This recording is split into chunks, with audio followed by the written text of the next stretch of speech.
Selamat pagi, siang, dan malam. Perkenalkan, saya Kore Immaculata Enubokan dengan NIM 2101141 dari Teknik Perminyakan kelas D angkatan 2021 akan menjelaskan laporan praktikum saya mengenai osilasi pegas F2. Osilasi pegas adalah suatu gerak yang berulang pada suatu benda, di mana setelah menempuh selang waktu tertentu, benda tersebut akan kembali ke posisi kesetimbangan.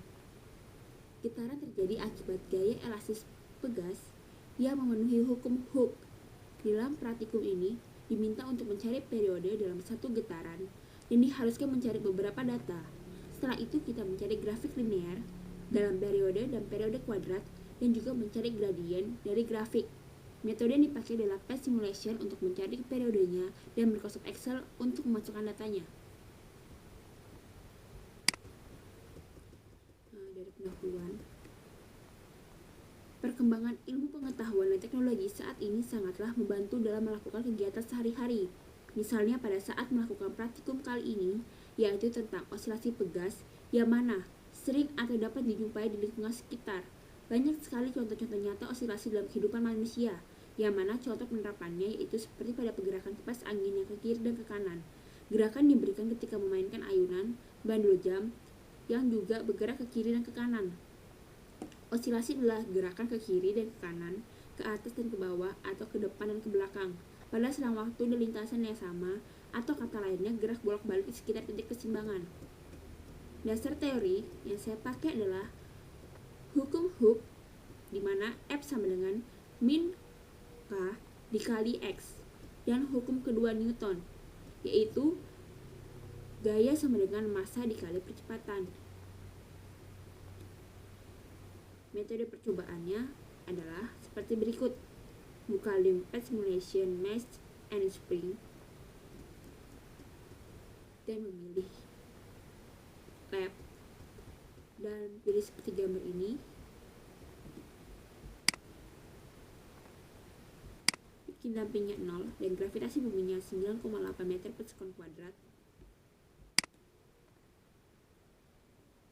Buat spring constantnya di skala 3 dan skala 8. Berarti ada dua data yang akan saya bikin di sini. Dan membuat masanya dari 50 sampai 200 gram dengan penambahan 10 dan diubah ke dalam kilo ketika dimasukkan ke dalam tabel. Diukur dari pusat massa dengan besar amplitudenya 50 cm. Sini seperti ini. Sebenarnya di sini ada 4 tabel saja, yaitu massa, periode kuadrat, massa kuadrat, dan massa dikali T kuadrat. Saya ingin menjabarkan lebih dari 4 tabel supaya saya bisa lebih rinci dalam menghitungnya. Saya akan mencoba di mana masanya itu 50 gram dan massa kilonya berarti 0,05.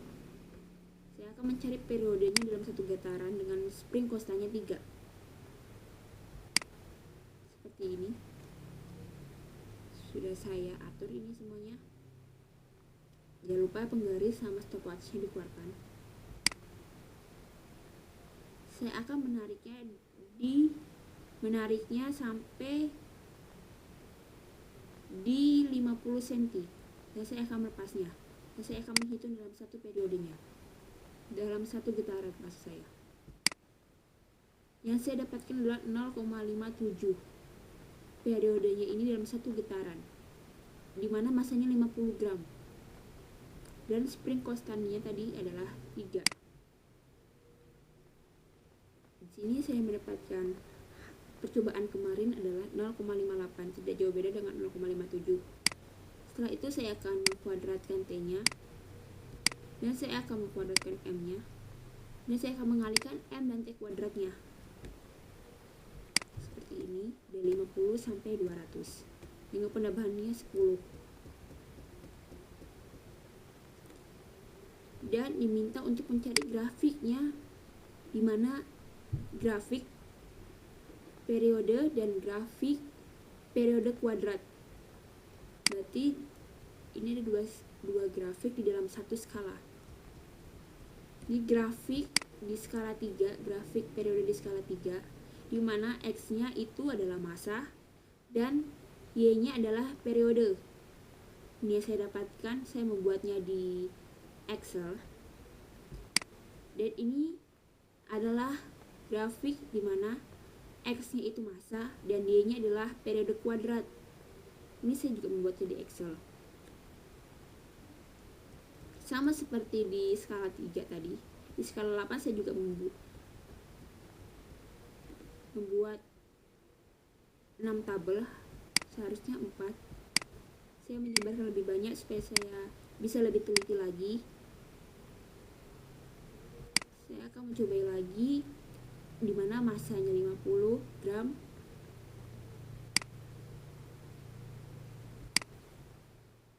dan skala spring constantnya adalah 8.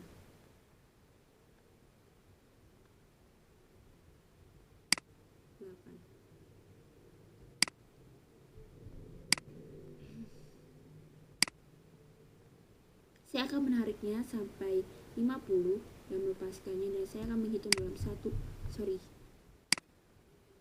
lama.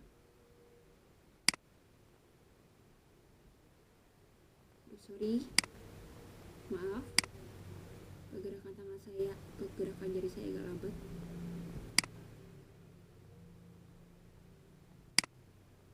Ini yang saya dapatkan dalam tadi kayaknya agak kecepatan.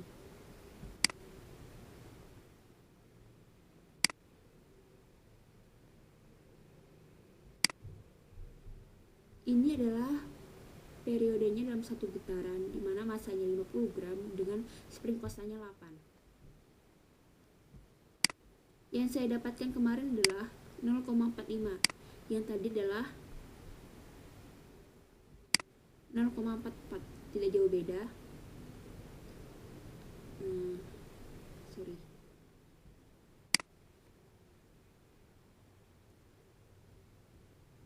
Seperti yang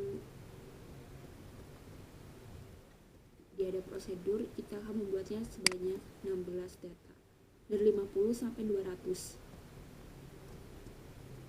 Seperti di skala 3 tadi, kita akan membuat dua grafik di skala 8. Ini dimana X-nya di sumbu X-nya ini adalah masa dan Y-nya adalah periodenya.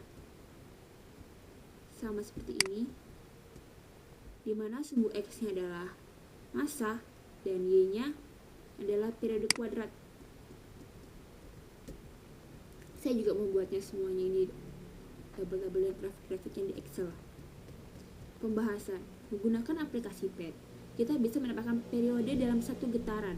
Contoh, benda dengan massa 50 gram dengan konstanta pegas yang kita isi dengan 3, kita mendapatkan 0,58 sekon dalam satu periodenya. Setelah mendapatkan data dari keseluruhannya, kita bisa mencari grafik linear di Microsoft Excel. Setelah mendapatkan grafik, kita pasti mendapatkan pula gradien kemiringannya. Nah, ini regresi linear. Regresi linear merupakan teknik untuk menentukan garis yang paling fit untuk sekumpulan data. Teknik ini bertujuan untuk memberikan demonstrasi visual tentang hubungan titik data atau hubungan suatu variabel dengan variabel lainnya. Setiap titik data mewakili hubungan antara variabel independen yang diketahui dan variabel dependen yang tidak diketahui. Dalam hal ini, variabel di sumbu X merupakan variabel independen yang diketahui, sementara variabel di sumbu Y merupakan variabel dependen yang tidak diketahui. Variabel di sumbu Y bergantung pada sumbu X, di mana memenuhi persamaan berikut. Ini seperti tabel di atas tadi. Ini mengapa data regresi linear pada pegas renggang. Pegas renggang ini adalah skala 3. Bisa kita lihat pada percobaan ini. Jika ada di skala 3, ini antara lilitanya memiliki space yang lumayan luas. Jadi dia disebut renggang karena ini space-nya luas. Kalau di skala 8 itu rapat, karena space-nya itu tidak terlalu luas, sangat rapat, sangat kecil seperti ini.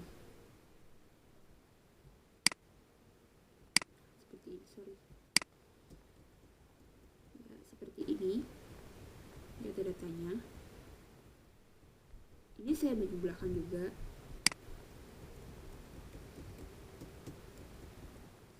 Ini juga data regresi linear pada pegas rapat. Pegas rapat itulah skala 8 tadi, karena dia space antara lilitannya itu sangat kecil, sangat rapat. Ini grafiknya. Ini di spring konstan 3 yang pada pegas renggang. Ini dimana sumbu X-nya ini adalah massa dan sumbu Y-nya ini adalah tadi periode kuadrat yang saya masukkan. Karena diminta di sini massa sama periode kuadrat. Ini sumbu Y-nya didapat sama dengan 11,21 X dikurang 0,2751 dan R gradien kuadratnya sama dengan 0,9826.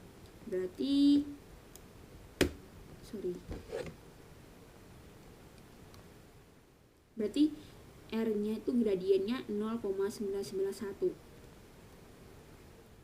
Ini pada pegas rapat atau di skala 8.